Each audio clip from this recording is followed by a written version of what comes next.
Shalom Vracha. Aujourd'hui, c'est les 30 jours du Rav Yosef cette semaine. Donc je tiens à vous raconter une histoire forte, une histoire extraordinaire du Rav Yosef. Je vais parler à la place de la personne concernée. C'est une histoire que j'aurais dû raconter depuis longtemps, mon histoire, mais j'arrivais pas à l'exprimer. Aujourd'hui que le Rav est parti, je tiens à la raconter. J'avais 21 ans, j'étais un jeune garçon qui étudiait la yeshiva. Et j'ai décidé qu'arrivait le moment de se marier. J'avais, je peux dire, beaucoup de demandes. Belle famille, grâce à Dieu. Bonne réussite.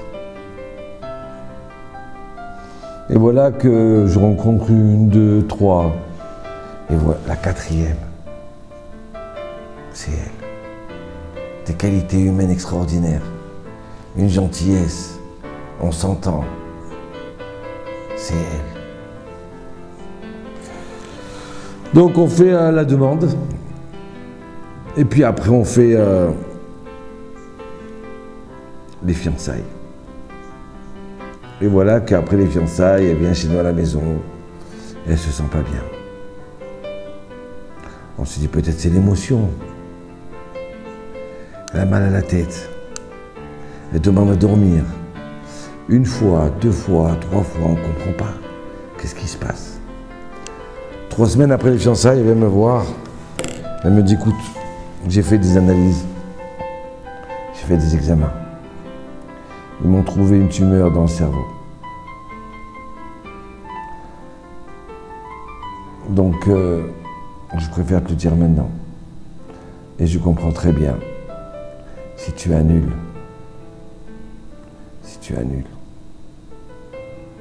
les fiançailles, c'est normal. Et moi, je dis, mais non, mais qu'est-ce que tu racontes?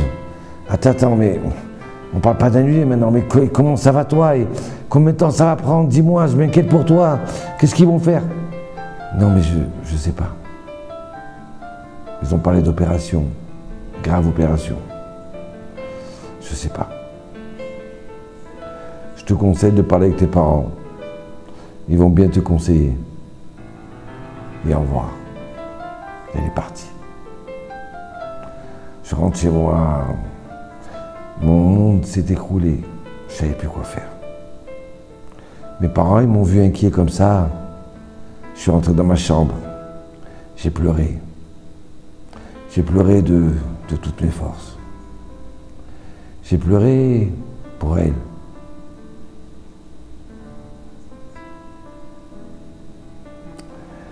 Et puis, au bout d'un certain temps, je savais que mes parents m'attendaient dans la salle à manger.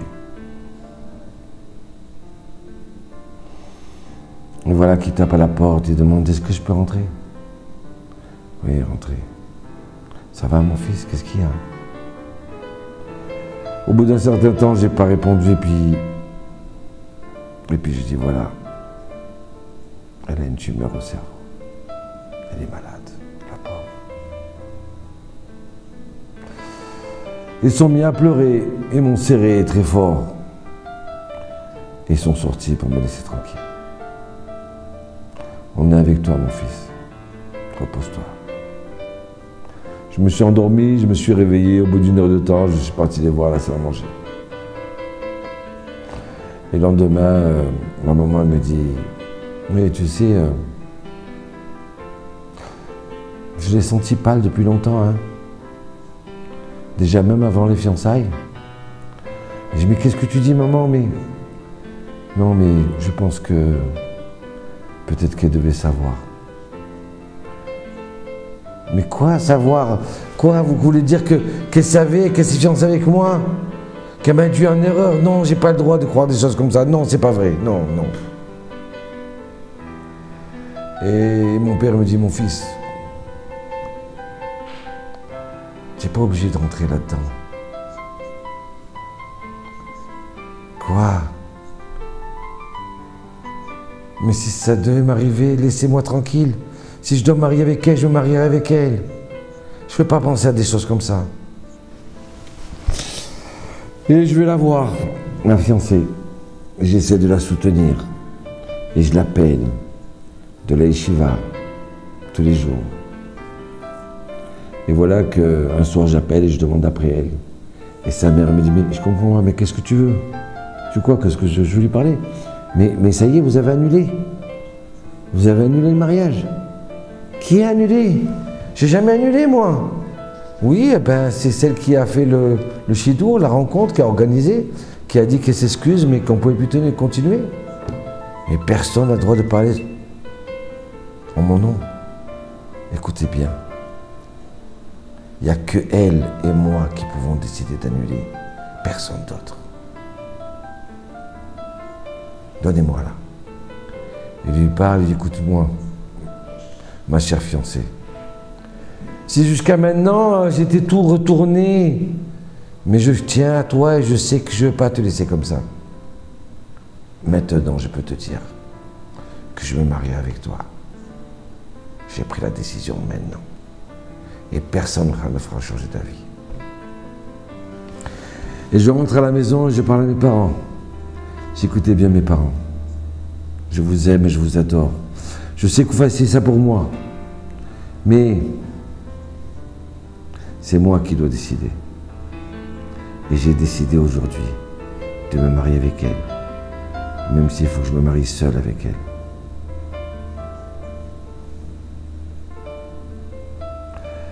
Et les parents se sont mis à pleurer. Ils n'ont rien dit. Au bout de quelques jours, ils m'ont dit, écoute, regarde. Et la famille est venue me voir, les oncles. Mais regarde, réfléchis à ce que tu fais. Tu vas rentrer dans un truc. C'est trop grave. C'est toute ta vie qui peut être comme ça. Je n'ai pas écouté. Et là, un jour, ils m'ont dit, écoute, on est d'accord avec toi. Mais viens, on va prendre conseil chez le Rav de Yosef. Et là, j'ai dit non. Non, je ne peux pas. Et mon père a insisté. Jusque je ne pouvais plus dire non. J'ai dit, bon papa, d'accord. Mais je vais pour te faire plaisir.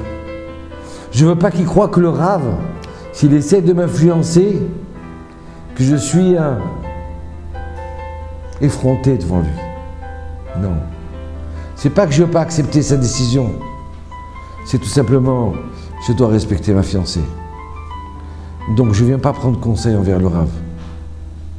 Je viens juste faire la mitzvah d'écouter mon papa qui me demande d'aller voir un rabbin. Et là, je rentre chez le Rav Yosef. Et le Rav, il me dit, comment va ta fiancée? Et il commence à la bénir. Et des bénédictions comme lui sait faire. Sans s'arrêter. La santé de la tête, des pieds, des mains, la joie, le bonheur. Et après, il me dit, tu sais, ton papa, c'est un Talmid Chacham. Il est malheureux de la situation, il a mal. Viens, on essaie de faire quelque chose. Peut-être que tu te trompes.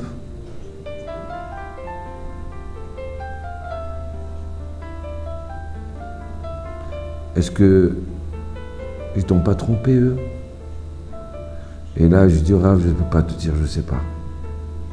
Mais j'ai confiance en eux, qu'ils ne le savaient pas. Que c'est arrivé, peut-être qu'elle était malade avant, mais les examens, ils ont été faits après les fiançailles. Elle ne le savait pas. Donc Rav, il me dit, mais pourquoi tu veux elle? Pourquoi tu la veux? Parce qu'elle était qualité extraordinaire. Parce que dès que je l'ai vue, je savais que ça allait être ma femme. Je ne veux pas l'abandonner. Je ne veux pas l'abandonner maintenant qu'elle a besoin de quelqu'un à côté d'elle. Est-ce que tu sais que tout ce que ça va engager envers toi? Elle dit oui, je sais. Et j'accepte. À ce moment-là, le Rav m'a pris la main entre ses deux mains. Il m'a pris ma tête comme ça, entre ses deux mains. Il a posé sa tête sur moi. Et il m'a dit, je comprends. Je suis d'accord avec toi. Et là, j'éclate en pleurs. Je pleure et je lève les yeux et je vois le Rav en train de pleurer. Tous les deux ont pleuré. Et au bout d'un certain temps, il s'arrête et il dit, écoute mon fils, ne t'inquiète pas. Maintenant, je suis avec toi.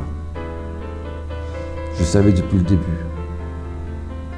Je vais parler à tes parents pour qu'ils acceptent. Fais-les rentrer. Et quand il rentre, il dit, écoutez, mon cher Rav, le Rav, il parle au père du jeune. Il dit, écoute, vous avez un enfant extraordinaire. Il a pris sa décision. Et je crois que et je suis sûr que la décision qu'il a prise, c'est la décision de la Torah. Donc vous n'avez plus le droit de l'influencer. Et je le bénis, qu'il soit heureux, lui, avec sa femme, et qu'il ait des enfants. Maintenant, soutenez-le, ne soyez plus contre lui. J'ai essayé de lui mettre des petites épreuves sur la route, en lui posant des questions dures. Il a réussi le meilleur examen de sa vie, plus fort que l'examen de la rabbanoute. Donc, soyez avec lui, et moi je viendrai les marier. Les parents sont mis à pleurer. Et là, ils sont devenus des héros. Ils m'ont embrassé, ils ont dansé avec moi. Ils sont partis voir les parents pour leur demander pardon de leur comportement et qu'ils allaient maintenant être à 1000% avec eux. Et que quand le mariage pourra se faire, ils seront là pour tout. On devait se marier au bout de 3 mois, mais ça a duré plus. L'opération était très compliquée. Ça a duré 1 an. Et ma femme a guéri. Au bout d'1 an, le mariage, et qui c'est qui est venu le marier? Le Rav Yosef. Et alors que chaque mariage, il fait la choupa, il sauve, il part, il rentre faire ses études. Là, il reste.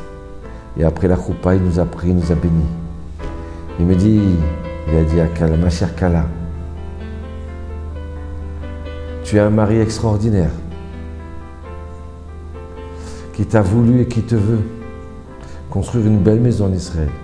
Je te bénis que tu sois une Échetraïl, que vous ayez beaucoup d'enfants, que vous ayez une maison de Torah, une maison de joie, une maison de bonheur, et que tu seras là pour rendre à ton mari 1000 fois plus, que tu seras toujours là à ses côtés. On s'est mis à pleurer et on était heureux. C'était un mariage extraordinaire. Le photographe, on se rappelle toujours. Quand le Rav, comme ça d'habitude, il m'a donné quelques claques, le photographe, il dit, mais qu'est-ce qui se passe? Pourquoi le Rav, il frappe le khatan? On n'a jamais vu ça. Et nous, on s'est éclaté de rire. Et voilà, j'ai étudié à la yeshiva. Ma femme était à côté de moi. J'ai grandi dans la Torah. Je suis devenu un rabbin dans la yeshiva qui enseignait. On a eu des enfants, des petits-enfants. Mais l'histoire ne s'est pas terminée là. Je vais revenir 13 ans en arrière. 13 ans en arrière, je suis tombé malade. J'ai une maladie où les muscles, petit à petit, se relâchaient et ne réagissaient plus. Au bout de 4 ans, j'arrivais plus à marcher. Et après, j'arrivais plus à bouger mes mains. Et ma femme a arrêté son travail pour s'occuper de moi à 100%. Comme le Rav a dit, occupe-toi de ton mari 1000 fois plus. Mais elle a fait encore beaucoup plus que ça. Elle a fait, vous savez ce que c'est de s'occuper d'une personne qui est infirme entièrement, qui peut juste bouger sa tête. Et encore.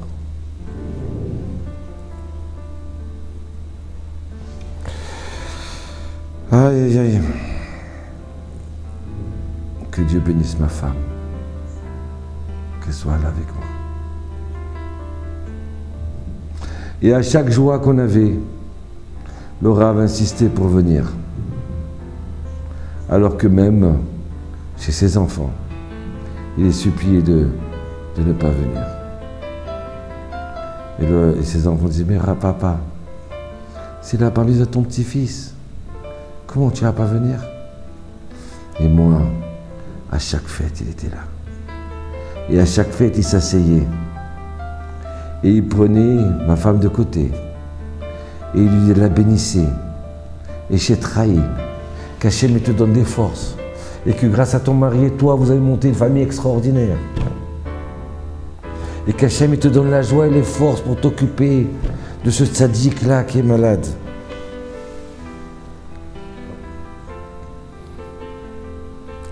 Il réconfortait ma femme. Il lui redonnait des forces. Voilà.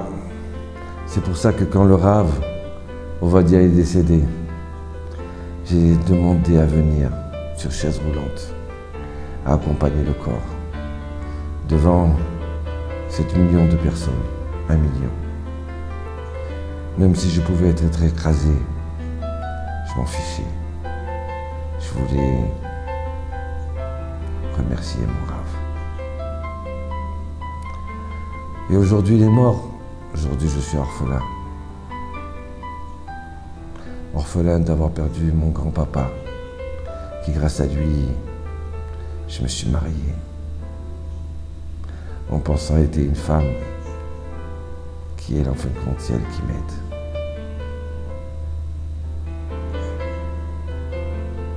Donc, Rav Ovadia Yosef, aujourd'hui, je te demande, comme tu as su bénir chaque juif, comme tu as su aimer chaque juif, chaque Yehudi. Et maintenant tu es au ciel, tu bénisses tout le peuple d'Israël, tu bénisses chaque personne qui est malade et que tu demandes à Hachem de les soulager et de les aider. Merci Rav.